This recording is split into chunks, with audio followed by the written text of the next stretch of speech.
कौन है सीमा? यह वो सीमा है जो प्राइवेट है, लेकिन इनका दर्द अनलिमिटेड है।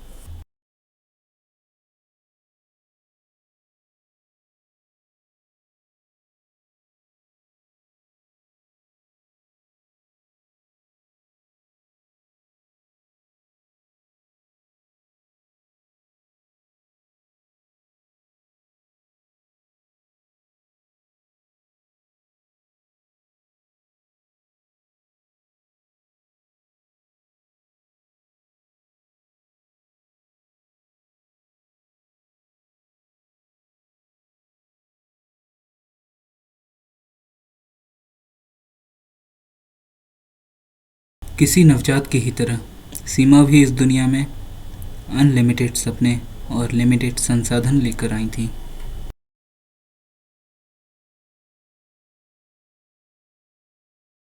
लेकिन उनके सपनों पर हुआ आघात जब ग्वालियर की मशहूर चड्डी बनियान गैंग ने उनके घर पर धावा बोल दिया।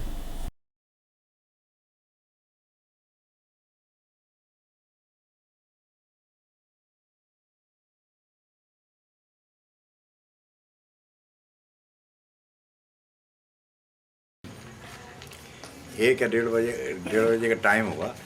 एक एक एक 50 kg के करीब बोल्डर था, उन्होंने दीवार उसने किवाड़ में मारा और किवाड़ खुल गए।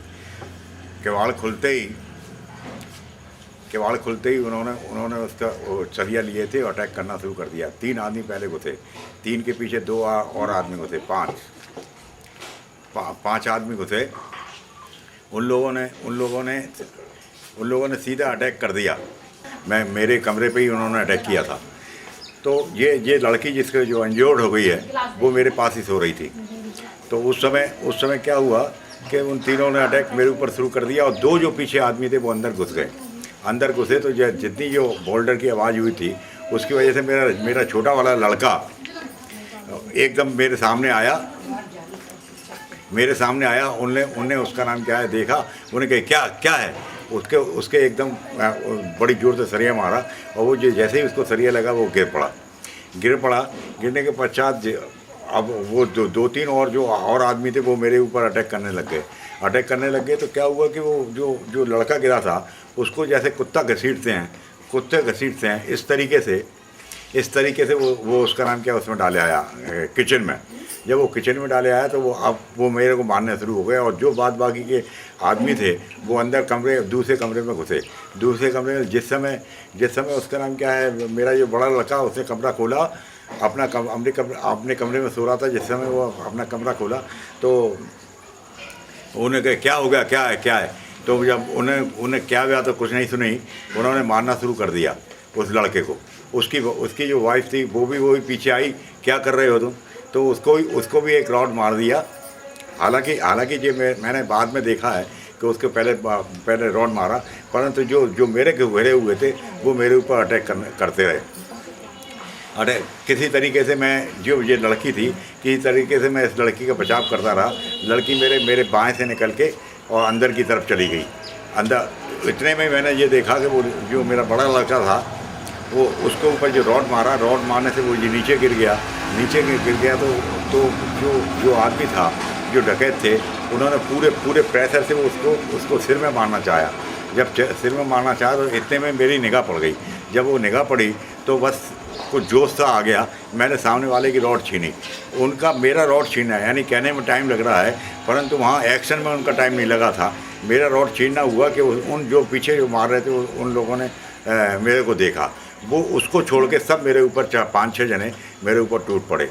हालांकि काफ़ी बचाव करता रहा, लेकिन इतना मौका नहीं मिला मैं बचाव करने का। उन्होंने कम से कम 6-7 जगह मेरे सरिया मार दिए सिर के ऊपर। मैं फ्लैट हो गया, गिर पड़ा। जब गिर पड़ा तो इसके बाद में थोड़ी देर बाद में वो मुझे तो होश नहीं रहा। फिर थोड़ी देर के बाद में वो आए, एक 5-10-15 मिनट बाद फिर मुझे होश आया। मुझे कमरे में उठा के ले गए। जब कमरे में उठा के ले गए तो डबल बेड पे जो मेरे लड़के का डबल बेड वहाँ पड़ा था उसके कमरे में, उसमें उठा के ले गए। उसमें उठा के मेरे को लिटा दिया, वो लेट जाओ, और मेरे ऊपर रजाई उड़ा दी। वहाँ से जो हमारी अटैचियाँ रखी थी, अटैची उठा के एक अटैची उठा के रखता था, एक इस साइड में डबल के बेड के ऊपर खड़ा हो गया, एक इस साइड में खड़ा हो गया, और दोनों जो थे वो अटैची पे वार करते थे और फिर एक रॉड मेरे ऊपर मार देते थे। और जब मैं इधर से जाता था, इधर से मेरा सिर उधर जाता था, उधर से एक रॉड मार देते तो फिर मेरा सिर इधर आ जाता था। जब थोड़े टाइम मेरे को जब लगा कि वो रॉड मारना बंद, थोड़ा सा 1-2-4 मिनट के लिए रॉड मारना बंद किया, तो मैंने देखा कि देखें ये चलेगा ही क्या। तो मैं जब मेरे खून से मेरे आंखें भर रही थी, मैंने कि टाइम तो देखना चाहिए। मैंने मुंह खोलने की कोशिश की और रजाई जैसे ही हटाई तो वो जो मेरे पास एक आदमी खड़ा था, बड़ा तगड़ा सा था, उसने माँ बहन की गाली दी और कहने लगा साले के मुंह में पेशाब कर दो। तो फिर इसके बाद में उन्हें दूसरे ने बोला गोली मार दो।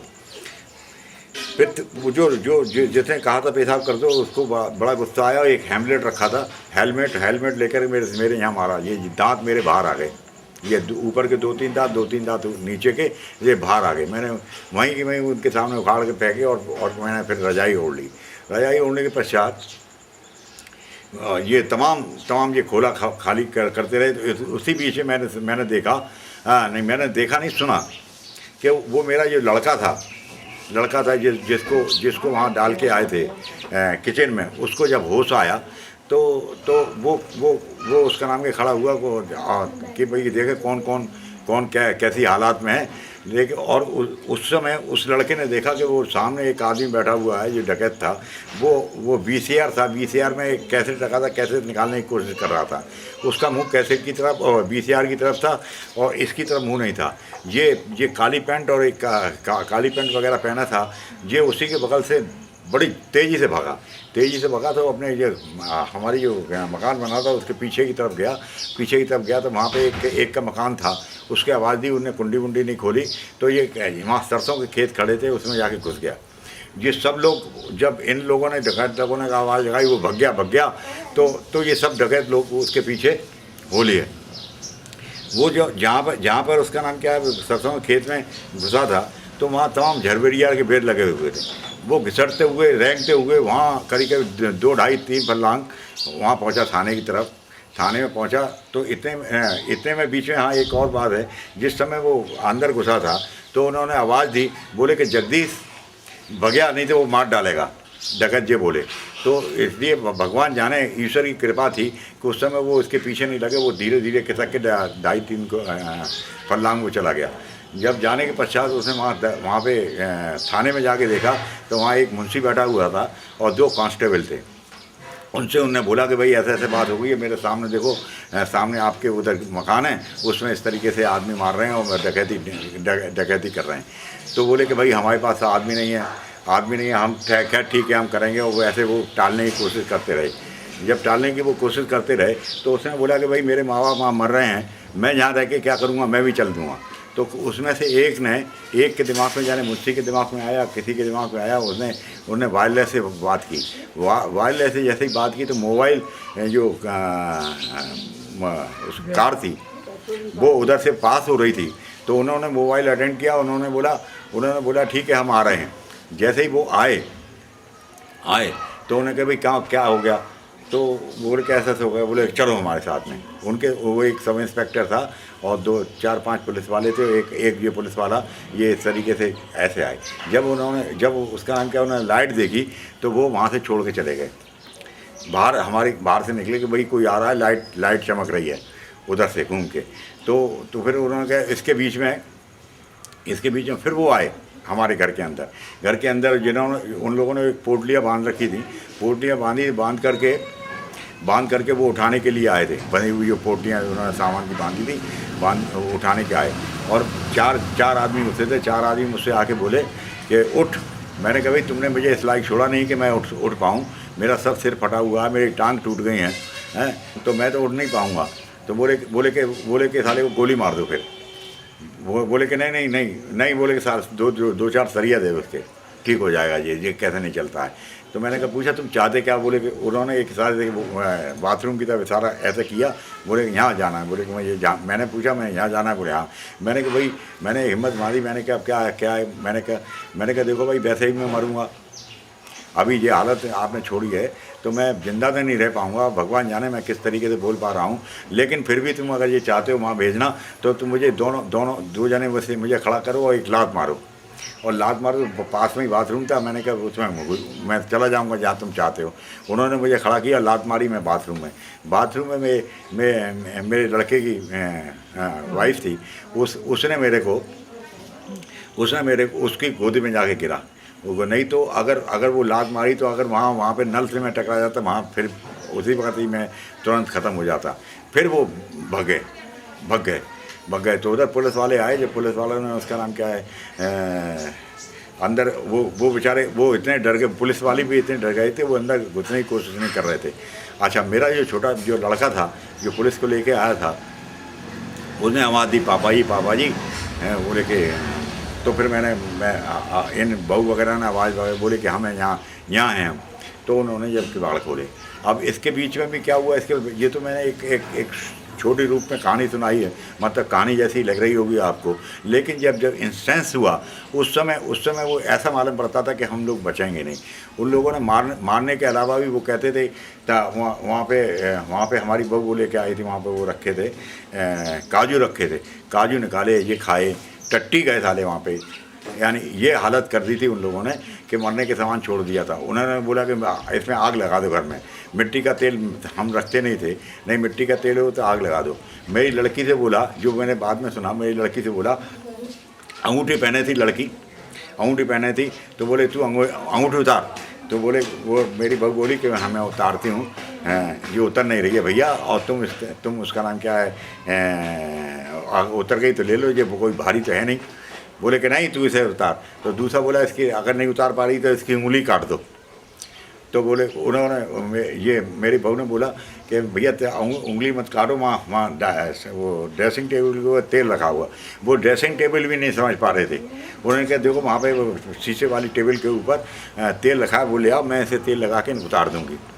हैं तो फिर वो उसका नाम गए, वहाँ से वो तेल लाए, उसने तेल लगाया, बड़ी मुश्किल से खींची, तब उसने अंगूठी दी। जब बोले जंजी उतारो, ये सब उनने वो जितना भी सामान था उतार के दे दिया। वो डकैत जिनके कारण सीमा एवं उनका परिवार दुख और तकलीफ़ों को निरंतर 22 वर्षों से भुगत रहा है, क्या उन डकैतों को मात्र 4 वर्ष की जेल यात्रा को इंसाफ है?